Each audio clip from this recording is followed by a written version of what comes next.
One time in India, there lived an old soldier who was extremely poor. When he died, his son found 6 silver rupees in the pocket of his old threadbare uniform and nothing more. He gave 3 coins to his mother, and spend these very carefully and wait for me to return.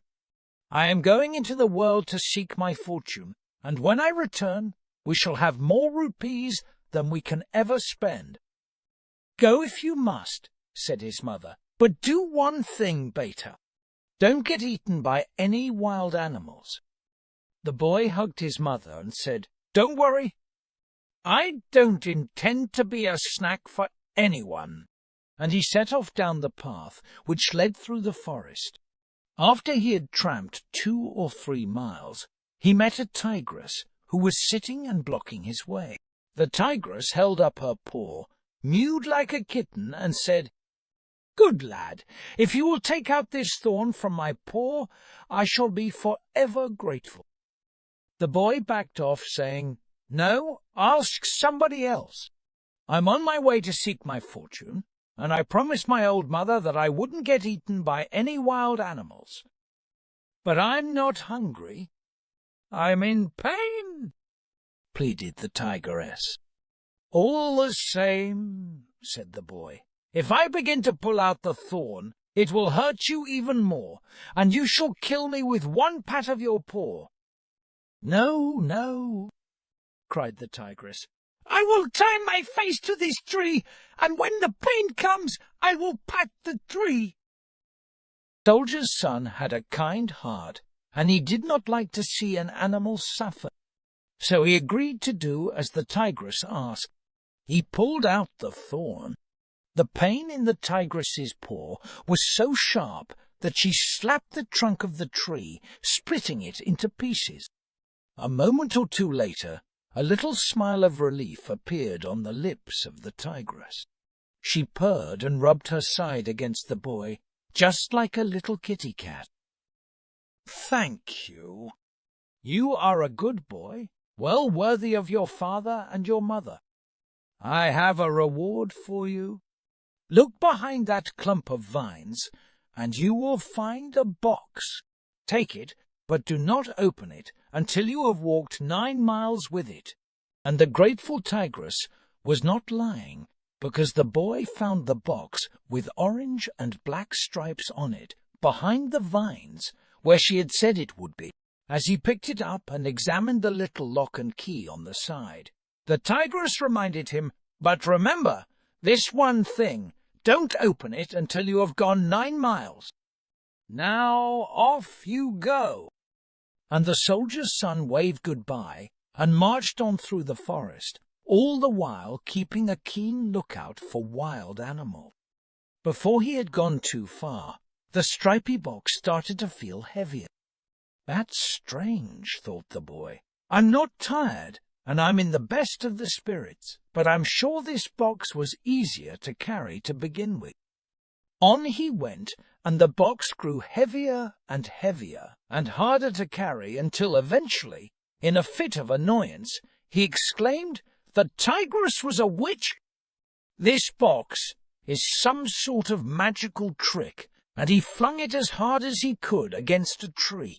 The lid flew off, and much to his surprise, he saw a little man spring out and start running around in circles, waving his hands in the air while making a noise like buzzers. The little man was no higher than the boy's knee. He was dressed in a soldier's uniform, just like the boy's father had worn, and his long grey beard trailed along the ground as he ran all over the place, buzzing like a bee. "And who are you?" demanded the soldier's son. Immediately the little man stood to attention and saluted. "I am Sir Buzz, sir," he shouted just like a soldier on parade. "And why are you so small?" asked the boy, trying not to laugh at the little man. "Because you threw me out of the box too soon, sir." "Well, that was because you were growing so heavy inside that box," replied the boy. "I'm ready to serve you, sir. What is your command? Ready to serve me, are you? Well, I'm rather hungry. Here's 4 rupees. Go and buy me a fantastic banquet." The miniature Sir Buzz took the silver coins and replied, "It is as good as done. I'll be back in a jiffy, sir." Then there was a buzz, a whiz, and a bang, and Sir Buzz shot off through the air. He soon arrived in the town and landed in the market, just on top of the stall that was selling flour. The little man held out a silver rupee and demanded, "Give me a sack of flour double quick." But the stallholder did not reply. You see, Sir Buzz was so tiny that he failed to notice him. "My boss is very hungry and growing impatient for his dinner," called out Sir Buzz, stamping his foot. The stallholder seemed to have been deaf, because he still did not notice the little soldier until he began to buzz and whiz and bang like a firecracker. That got his attention. Now he saw him, and more importantly, he noticed his silver rupee. It seemed unlikely that one so small could carry a sack of flour, but he managed it with ease and flew off to the next stall, where he bought some vegetables, including mooli and carrots. Next, he bought some spices, and finally some cakes. His sack full of food was far bigger than him, but he had no trouble pulling it along, and then with a buzz and whiz and bang, off he flew back to the boy. It turned out that the magical tiger box contained a kitchen full of cooking implements, and soon Sir Buzz had a fire going and was chopping and peeling and stirring. The banquet smelt fantastic and tasted even better. The boy ate his fill, and Sir Buzz exclaimed, "Is that all you can eat? Don't you like my cooking?" "It's truly delicious," said the boy, "but I'm stuffed. There's enough here to feed an army." "There's barely enough for one soldier," exclaimed Sir Buzz, and he gobbled up the rest of the food without any trouble.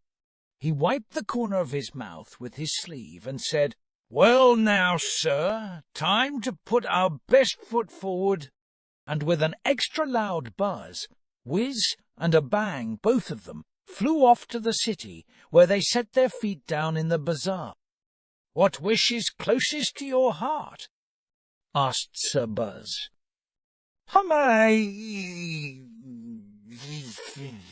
"Great time I got married, don't you?" "Certainly, but to whom?" "To a princess, of course." "Of course, sir," replied the little man, while snapping his heels together and saluting. There was a danger that somebody in the bazaar might tread on Sir Buzz by accident if he stayed on the ground. So instead, he stood on the boy's shoulder, steadying himself with his hand on the boy's head. Together they went around the bazaar inquiring if anyone knew of a young and beautiful princess who was ready to marry. Several people gave the same answer. For sure, it is well known that the Raj and Rani want Princess Blossom to marry a young prince from the next-door kingdom. She refuses to do as her parents say, and therefore her parents have locked her in the tower until she changes her mind. "And what do people say about this?" asked the boy. People were divided. Some said her parents were right to punish her daughter because she ought to obey them. Others said that the daughter had a perfect right to marry whomever she pleased, or nobody if she so wished. And then the boy asked about how she got her name, and some said she was called Princess Blossom because she weighed only as much as 5 rose petals, but others said it was because she was as fragrant as jasmine blossom. The soldier's son liked the jasmine idea better, because if she weighed only 5 rose petals, she would hardly be there at all. "Sir Buzz," said the young boy, "take me to meet Princess Blossom."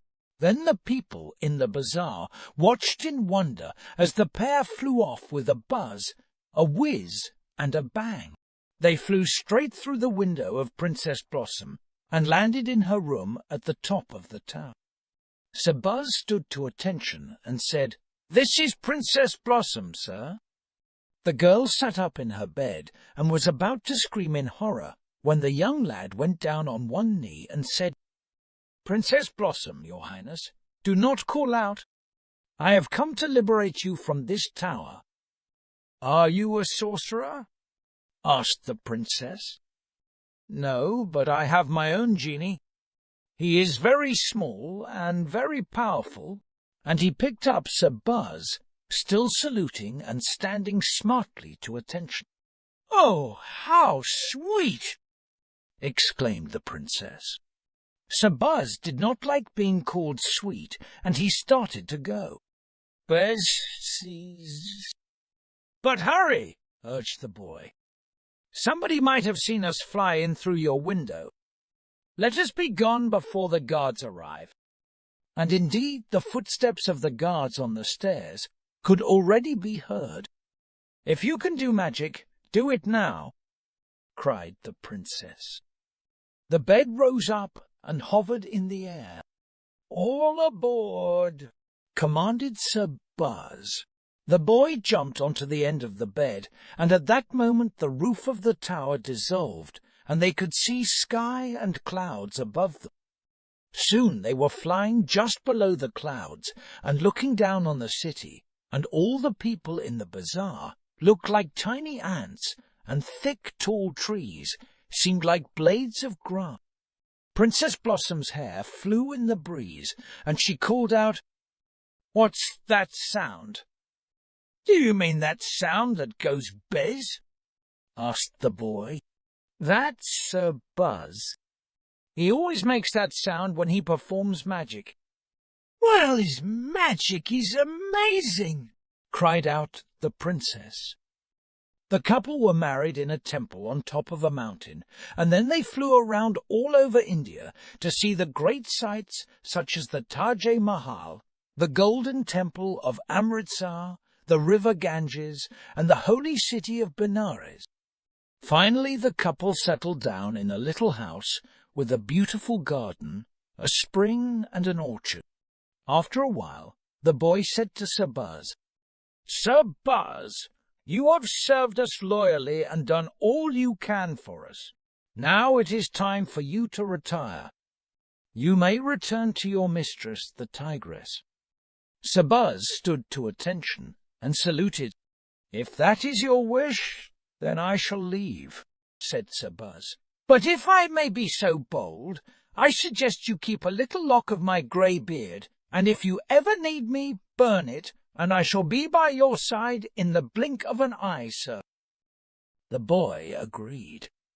Sir Buzz cut off the tip of his grey beard and handed it to him. The boy then gave it to Princess Blossom, who kept it in a golden locket that hung around her neck. When it was all done, Sir Buzz departed with a buzz, a whiz, and a bang. For a while the happy couple lived quietly, but eventually the boy remembered his old mother. He told the princess that he had to visit her to make sure she had enough to eat. Princess Blossom would not think of leaving his side, so they travelled together. Their journey took them through the forest. Naturally, the boy was on the lookout for any wild animals that might try to eat them, and he kept one hand on the hilt of his sword as the path went deeper into the forest and the light grew less and less. They listened attentively to the whoops of birds and slithers and crackles in the undergrowth. To tell you the truth, the lad was not sure if they were following the right path at all.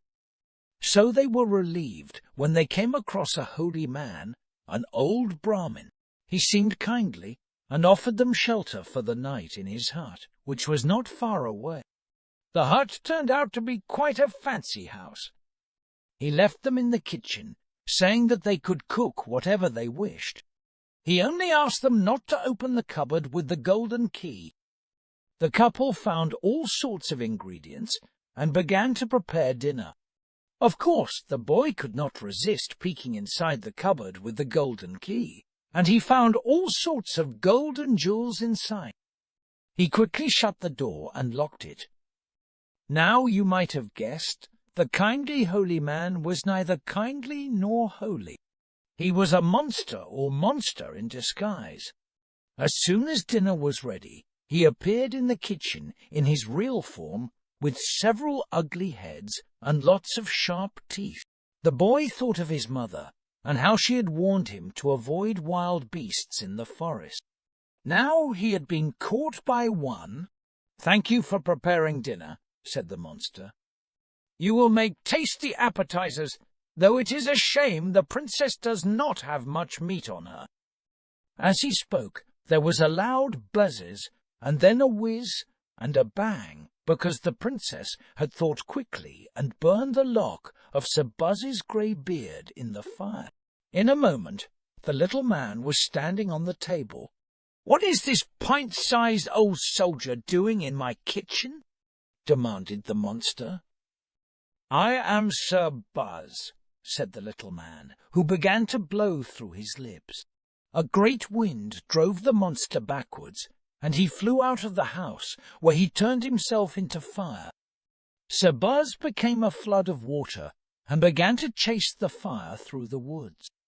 The fire soon became a bird, and took off into the air, and Sir Buzz became a hawk that chased the bird all the way through the sky to the court of the great god, Lord Indra, who was surrounded by musicians and dancers.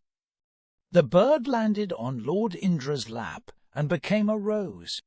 At this, Sir Buzz became a dancing girl and performed so wonderfully that Lord Indra threw the rose to her, which she caught, but as she did so, one petal fell to the ground and became a mouse that scurried away. Sir Buzz turned into a cat and pounced on the mouse. And that was the end of the monster. Sir Buzz found Princess Blossom and the soldier's son standing in the garden and gazing up into the heavens, searching for a sign of who had won the mortal combat. As soon as they heard a buzz, a whiz and a bang, they knew that Sir Buzz had triumphed. "Mission accomplished, sir," he announced, standing to attention. "I await your orders. What to do next? Sir Buzz, we are forever grateful. Now do this one last thing for us. Take us to my old mother." "Right away, sir," said Sir Buzz. But before he took them, he gathered up all the gold and jewels from the Raksasa's kitchen and placed them in a stripy box. "If you had walked 9 miles with the boxer," said Sir Buzz, "you would have found jewels instead of me, sir." And then, with a buzz, a whiz, and bang, he transported them to the house of the boy's old mother, who had been living all this time on 2 silver rupees and the produce of her garden. And of course they lived richly, healthily, and happily ever after,